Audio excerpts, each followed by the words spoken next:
Hi, I'm John Koon, and this is Vidalia City School News, an inside look at the happenings of the Vidalia City school system. Today, we talk with our outgoing principal, John Sharpe. First of all, thank you for being here. I know this is a busy time for you, and not only in your former principal spot, but leaving and getting ready to go into your new position. 9 years here at Vidalia High School as principal. Tell us why that you have decided now to make the move to another situation in education. I think a lot of it, the biggest thing is probably family, and it was just time. I'm not as young as I used to be. When you go 60, 80 hours a week, my family has suffered some, and I've got 2 grandchildren that I want to spend a lot of time with, and when my son says, hey, you want to babysit this weekend, I want to be able to go. And the opportunity with Mr. Avery leaving, it was right. I can still work. I want to be able to work for 5 to 7 more years, be in this community that has meant so much to me. So I just felt like it was time, a lot of prayer, and just things fell into place. It was exciting time. Let's take it from the beginning, and then we'll work towards the end.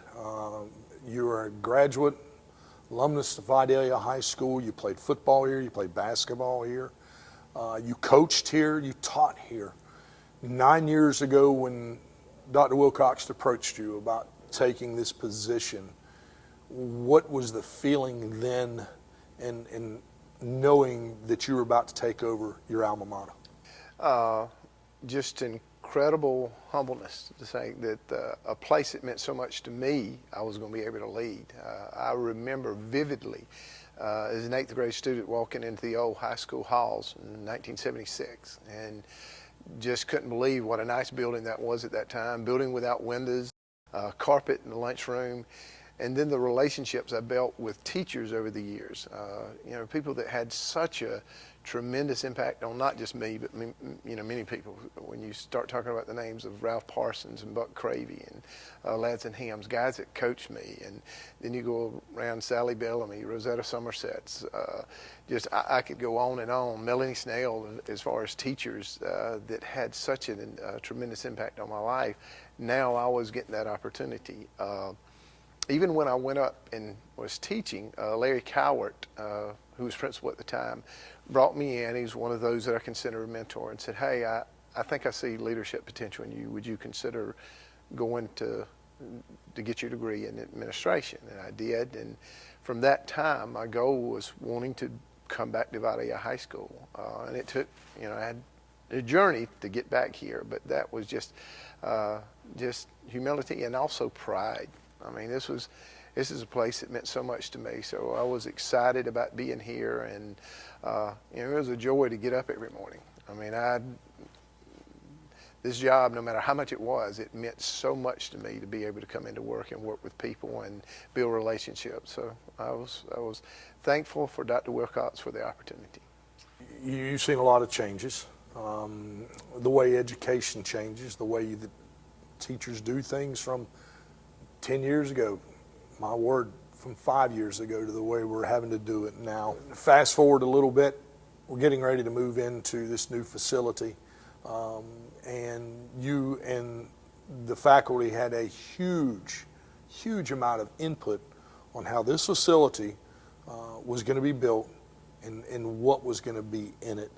Tell us the pressure of that situation and what it really took out of you, because I know there was a lot of energy spent just in designing it, and then we'll get to what happens later on. Oh, it really was. It was just, I saw it as a responsibility. We weren't talking about a building that was going to last a year or two. We were talking about 50 years, a half a century that this building needed to be here.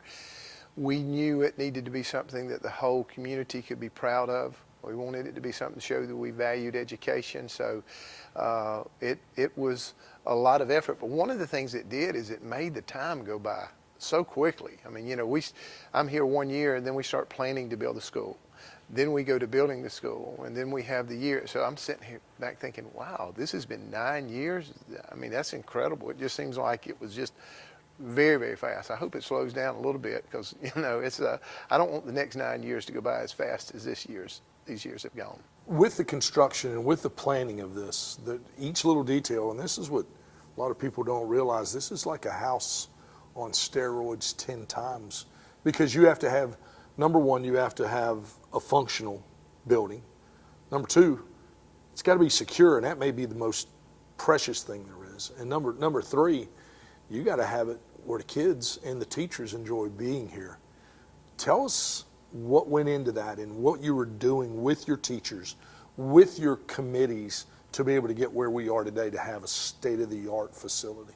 Well, one of the things, they brought us in and they let our teachers, we had a planning committee, and they came in and said, hey, don't hold anything back. You say everything you want.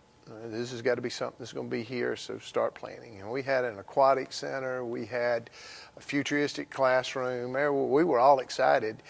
And then they came back with a price tag of about $100 million, and we needed to be south of 30, and so we went through 6 rounds of cuts, and it got to the point, George Flynn took us through that process, and when we got to the point, there were alliances that were being formed. People didn't want to lose what was precious to them, and it got to be a little contentious, and but we got to the point, we said, you know, if we are going to keep cutting more, why do we even need to build that? And George looked at me and said, you're where you need to be. And I thought, what? So I felt like I'd been tricked. He said, no, you take this to the board. And the board, this is what we got. What you see in here, the only addition we had was once they started was the chair backs in the gym, and we felt like this could be something we would be proud of. We wanted it to be safe, we could be proud of, showed we value education, and wanted it to be something that our whole community could, it would build and bring people and build and bring business into the area. When you talk about value education, we're going to come back to where we were on the timeline, but when you come back, you start saying value education. Every tour that I've ever been on with you, and that's been many. Yes. You always say we wanted to make sure that people knew we valued education. Fill in the blank. With all the other 4 things, we said we wanted it to be something that we valued education. We wanted it to be something that would be safe.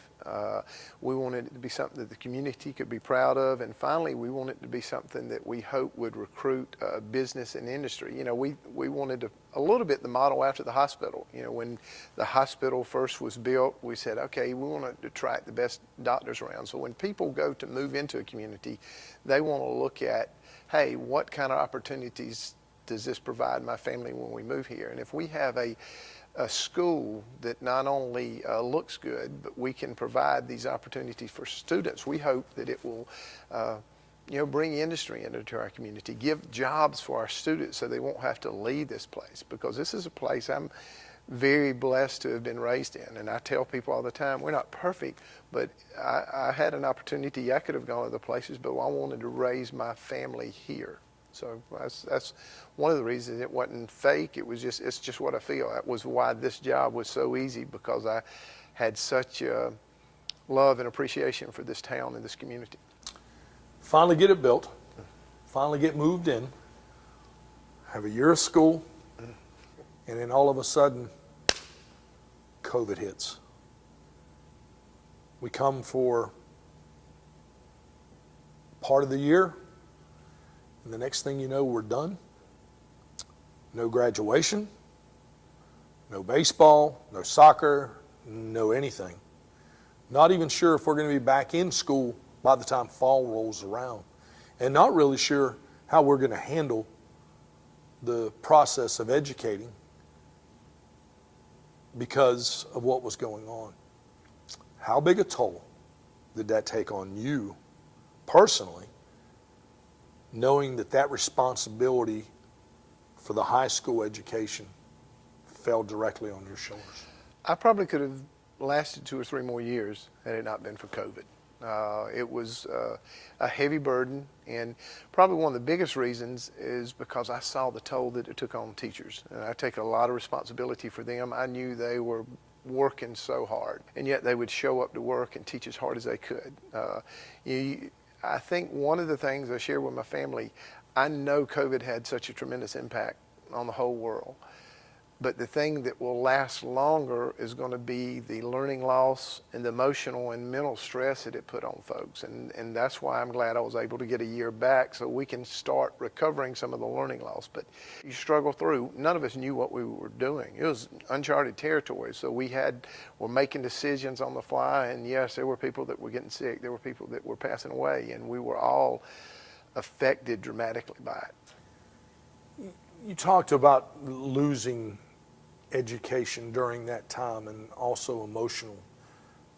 Get into that a little more. How did it, for the people who may not know and may not be associated that are watching this, how did that affect the education part of it? Well, one of the things we know, just research shows that kids, even over a summer, over a 2-month period, lose a great deal of knowledge. That's why you spend so much of your first year in every grade.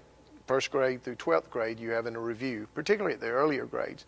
Well, we lost a quarter of a year. And where we're seeing it now at the high school, we're seeing more of the math, because math is building blocks. You can take history and you can miss a history and then step in, and a lot of it is memorization and being, reading comprehension, but math is building blocks. So our test scores across the nation have been dramatically impacted because of that learning loss. And then not only did you miss a quarter of the year, the next year was totally different. You had virtual, you had face-to-face, you had interruptions because of quarantine, you had interruptions because of COVID.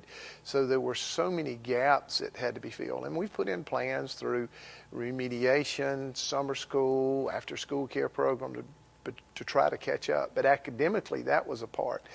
The mental and emotional strain came from families losing loved ones, and then not knowing, I can remember people talking about, if I get COVID, am I going to die? Yes, there are people that are going to die, but we didn't know. It was a brand new experience for people. And they, when you had, some families were impacted more, and you would come in and they had 2 or 3 in their household pass away.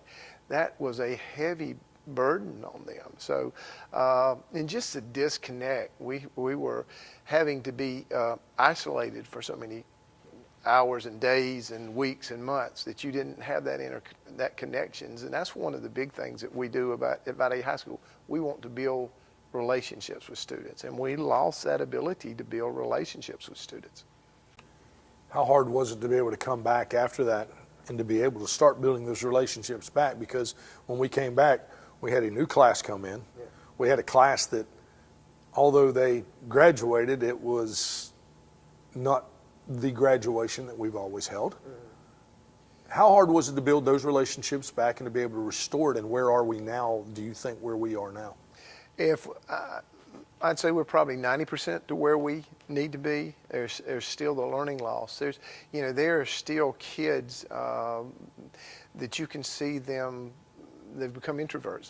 They don't, you'll speak to them and it's almost like they don't want to speak. You can see this out in the community. So we're not where we need to be, but we're a lot closer than we were.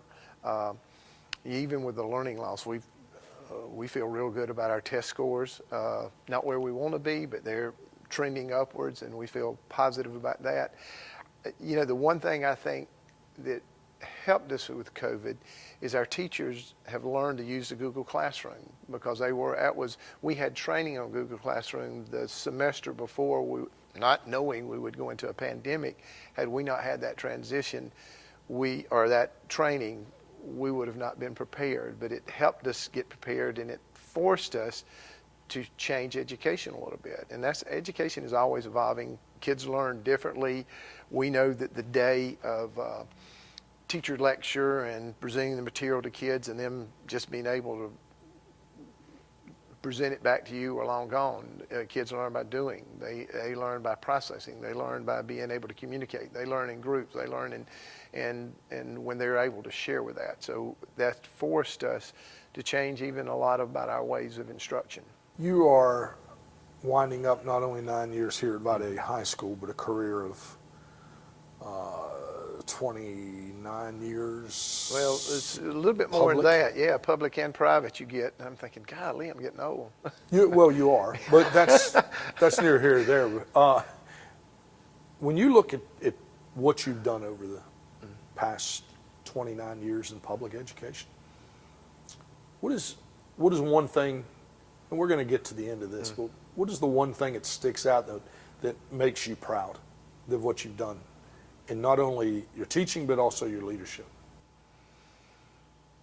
I think that I made an effort to build positive, healthy relationships with the students in the building and with teachers. A lot of times that's hard because you're having to make decisions, and you make decisions that some people may not approve of, but if you are trying to always make a decision that is in the best interest of kids as a whole, you can lay your head down at night and feel like, hey, I did the right thing. I made wrong decisions. We learn from them. Everybody makes wrong decisions. When you in administration, you make decisions every day, and that's why I always wanted to stay at a place, for a long time. Had some mentors and some college professors that say, you do realize the average lifetime or the career span for principals at a school is about 2 years. I said, no, I don't want to be at school 2 years. I want to be there a long time. 9 years is kind of an exception, but if you're trying, you're going to make people mad, but if you're trying to make decisions that is in the best interest of the school as a whole, is the best interest of students as a whole, you feel like you've done the best job you possibly can do. So I was fortunate enough to be here. I know we were in a meeting this morning and they talked about how area schools had multiple, I think everybody has had at least 3 principals at their school at this time, or even that many superintendents. And one of the things that makes Vidalia so special is we've been able to have some longevity with some of our people here that really do care about our community. Let's talk about the extracurricular activities because they're also very special to you. One of the things that you love to brag on and love to be able to boast about is our athletic department. And once again this year, we got the activities for the region trophy. Refresh the memory of how many of that is. Oh, I'll tell you, I've told Mr. Mulkey today. Let me just say this about Mr. Mulkey. I'm excited about him as principal. He loves Vidalia, and I think he's going to do a fantastic job. And I've told him I'm here to help him anyway. But I told him, I said, hey, listen, I need you to know we've run the Directors' Cup 8 out of the last 9 years. We've won literary 9 years in a row. And we've won one act 8 out of the last 9 years. We've been no lower than 7th on the Directors' Cup for the state in AA. So you got some high standards. So we take pride in that. And I think one of the things, John, that I obviously as an athlete, I support athletics. I'm very, very proud of that. But academics and the arts, and if I had to say one thing I'm probably most proud of is this building that's to our right, our theater. Our kids that are in show choir, in band, in one act, that take the drawing and art, they know that they're valued because we've given them facilities and support to be able to do this. We're hiring quality people to come in and teach them. And when they can feel valued, they have a lot greater chance of being successful in Loving High School. Talk a little bit about your staff first, teachers, and then I'm going to come back and ask you about your co-administrators. Talk about your teachers, what they've meant to you over the years. Oh, Lord, you should. Yeah, this is going to be kind of tough. One of the things, we didn't fight a war, but we were doing battle. And we had incredible high expectations for them, and we were felt like we were doing, we weren't like the nurses on the front line, but we had COVID cases in our hall every day. We're trying to teach, and to see them show up, and everything I ask of them, they very rarely complained. They'd show up, they're tired, and they would work. So I have such a great appreciation for them. A lot of times they might have always agreed with what I did, but when we set that direction, they would jump on board. And that's why I know that Vidalia High School and Vidalia City Schools and Vidalia Community is in good shape, because they have people that are here that have great pride in what they do, and they also know that the most important thing we do is to love kids. That they want to build those positive relationships with kids. That they don't. It's like we say, they don't care what you know until they know you care. And I think that I know there are caring teachers here at this school and have made a big impact on the students that have come through this building.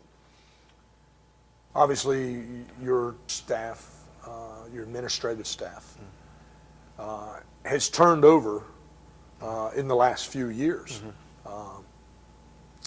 Dennis Watkins, who was part of your organization, retired and moved on to something else. And now you've got a complete new organization. Chris Carroll has retired. You got new counselors. You got new administrative staff. Talk about that administrative staff over the 9 years and what they've meant to you, not only through the COVID part, but through your whole 9 years here. Well, they become like an extension of your family. I mean, we are doing school every day, and there are times when we have to get in and cry on each other's shoulder. There are times when we have to vent. I know you lose administrators sometimes, but one of the things I feel like as a good administrator, you want that to happen because you're training them to go and move up the ladder of administration. I know particularly, we have the guidance office in the back and our counselors we work with. We've gone through Mr. Carroll and actually Miss Williams that came through, Carol Hansley, and Michelle and Toole and Carla Coleman have been back there. Mr. Carroll's coming back, going to work with us as part-time this year. But that front office and that whole block is the administration suite, and I have to say it starts with a lady you meet when you walk in the front door. And that's Miss Pat Howard, who is a mama to 750 people here. And she and I have prayer time together. She was one of those that said, Mr. Sharpe, we need to pray for these kids, and we do that. I know she is a mama to many people here. You go into Debbie Thompson, who has done a wonderful job of our bookkeeping and is going to dot all our I's and cross all our T's as far as making sure that we are, we feel like we're very sound financially with our general and athletic accounts. You go to Scott Beverly, who is our nurse, who these last 2 years we have had to rely on heavily as we've navigated through COVID. Sure. And then Jamie Sharpton, who I recognize is a great teacher with leadership ability and came in to be our instructional coordinator, and you know what an incredible asset she is to our community. So, and then Eric McDonald, who came in, and Eric keeps us laughing. Sometimes he'll come in, I say, I can't believe you said that, but he keeps us laughing, and they all love kids. They're in this business. We're not going to get rich other than the fact that we have a wealth of positive relationships that we've built, and knowing that we've made a difference in some kid's life. You've had the unusual chore of having to replace two long-standing people in your athletic department. The first one, of course, was Coach Reed, who decided to retire. You had to bring in an athletic director, a new athletic director. And then you had a football coach that had been here for 13 years. And that is one of the things that a lot of people don't realize. This system is full of longevity. People, when they get here, they want to stay here for the most part. That's a credit to everybody that works here. What was the pressure like for that, especially with Coach Reed? Because not only was he an athletic director and a basketball coach, he was one of our dearest friends. He was Mr. VHS. I mean, he was, people across the state, you know what it was like when we would travel to go out of town games, people rolled out the red carpet. He was so respected, and we knew it was coming to the end, and wanting him to go out on his terms, and we weren't going to force him, and we let him retire from basketball and then get into athletics, and he's beginning to have a little health problems. That was tough. Made it a little easier because we knew we had somebody on staff that will be the next Coach Reed when we hired Tommy Daly. Tommy Daly has done an incredible job, and I don't know that I could have made it through COVID without him and his help and support, and has become a very, very dear special friend. And then you get into, as far as replacing coaches, that was a pressure, because when you're replacing basketball coaches like Coach Reed, the all-time winningest coach in state history, and so we've gone through that, and they're going through it again. Coach Greg James, who I had for years, and who coached me, and then was such a great pillar of our community, has a field named after him. We had to replace him, and now, Coach Koon, who we're excited to see what he did, and he has brought Vidalia back to a state championship level. Ladson Helms, who was longtime track coach, coached me in track, and replaced him. And then you get into Coach Homskus, who 13 years as a high school football coach is unheard of. And I will tell you this: if you ever want to think if somebody wants to give you help, go to hire a football coach. I probably would have, I had over 100 phone calls one day about people who they want to give you support on that. 100 of your closest friends. Yes, that's the people that they want to tell you what to do. So, but the thing that when we hired all of those people, it was, hey, listen, let me look at the people that have come before you. This is the standard. This is the expectation. And if you can't live up to that expectation and work ethic and character, you might not need to take this job, because that's what we expect. And it's not just something to win ball games. It's to make young men and young women better. It's to build character. It is to be a source of great community pride. So I feel like we've got some people that are doing that, and we're trying to support them every way we can. In the background, I can hear action down the hall, and it reminds me that one of your best hires has probably been in the last 2 years, when you got Dr. Beth Taylor to be able to come in and take over the Sound Tribe.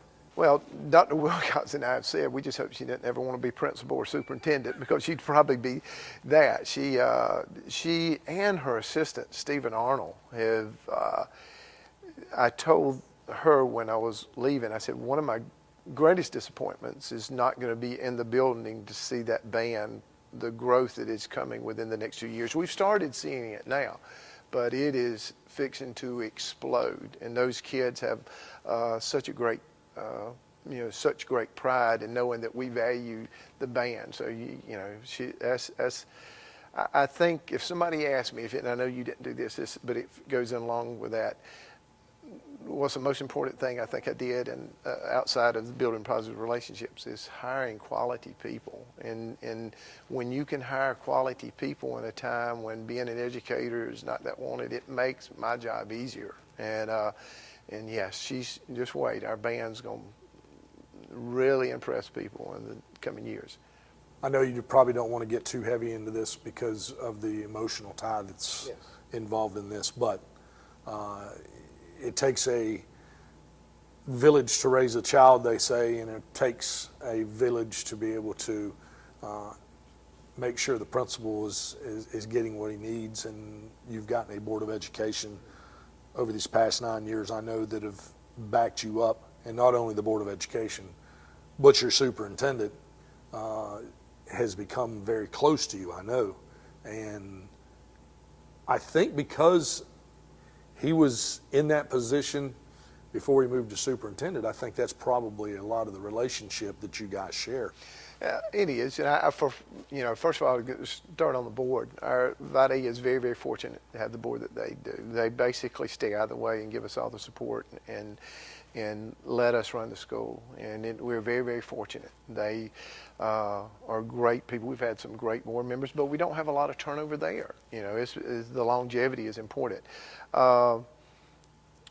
Dr. Wilcox and I hit it off from the start. I think in a lot of ways we're a lot alike. Both of us chase rabbits when we're talking, and we are a little bit ADHD. We have a great deal of pride. We have a great deal of pride in our community, and I never will forget. After my first interview, he called me back and wanted to do just a one-on-one with him, and it was in the old board office. And he said, "Come in about 8:30. and we're sitting here, and it was nearly 12 o'clock. And when we left, and it wasn't an interview, it was just philosophy of education, sharing what we did. And he has been a very, very dear friend, and I am honored that he thought enough of me to give me an opportunity to follow him, and glad that he is leading Valley City Schools from the position he is in. And I'm sure I will still get the phone calls and texts and group texts, and we have a lot of time. I did tell Mr. Mulkey, I said, the good thing about Dr. Wilcox, he's going to call you all through the day, but by 9 o'clock, he's probably going to be asleep, so you won't get late calls. But those 6 o'clock in the morning calls you will probably get, but those were special times, and I'll continue to cherish those times. Community is obviously huge for you. Mm-hmm. You couldn't have come through the 9 years without community support. Mm-hmm. Speak to that a little bit before we close out. Oh, it is. I think that's one of the things well, you see the way our communities rally around the baseball team. It is incredible where they want to support and they take pride. And I will say that's one of the things when you walk through the halls, we've tried to build a memory. We've tried to acknowledge past champions and literary and great band teams and all our athletics or our SAT scores. We want to show and honor that, but our community is so supportive of, from money to anytime we need anything to, even different businesses in town wanting to show teachers they're honored when Teacher Appreciation Week. And I know our community values what we're doing because our children are our greatest investment. And this is what we feel for our staff is, these are our children while they're here. We may not be their parents, but we want them to go off and succeed and be productive citizens.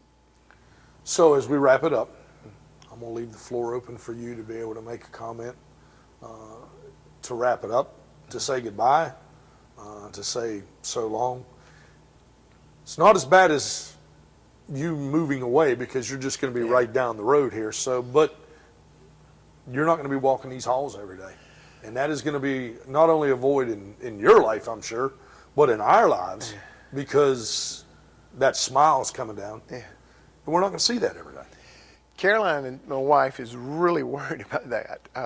There's some things I'd been telling Dr. Wilcox when we talked about leaving. I said, I need a fob just so I can come through the halls. I would come back. I want to come see the kids. I've told Mr. Mulkey I'll be here whenever you need me. I'm just not going to be the game manager taking care of the bleacher creatures. I want to I want to support the kids, but it's going to be different.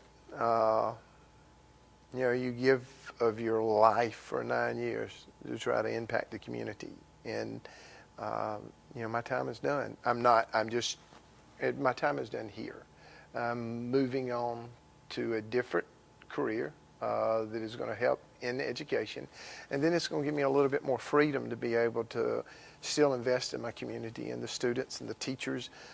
I want to be able to mentor. I know I think of two right now, Larry Cowart and Bob Jones, who were incredibly strong mentors, who were administrators who invested in me, and I want to be able to return that to pour my life into some other folks. So, I am just so thankful for the honor, and that it was an honor. This is something I had dreamed of doing, and I can leave knowing that I didn't always make the right decisions or didn't make, I may have made some mistakes, but my heart was to do what is in the best interests of students in this school and for this community. You're a class act, John. Well, thank you, John. Koon. Thank you for being a friend, and thank you for your service, and we look forward to great things coming from SECA, and as you said, this is your home, so we look forward to seeing you around. Well, I thank you, John. I appreciate you. You're a dear friend, and I'm glad I've got to enjoy up close with you these last 9 years.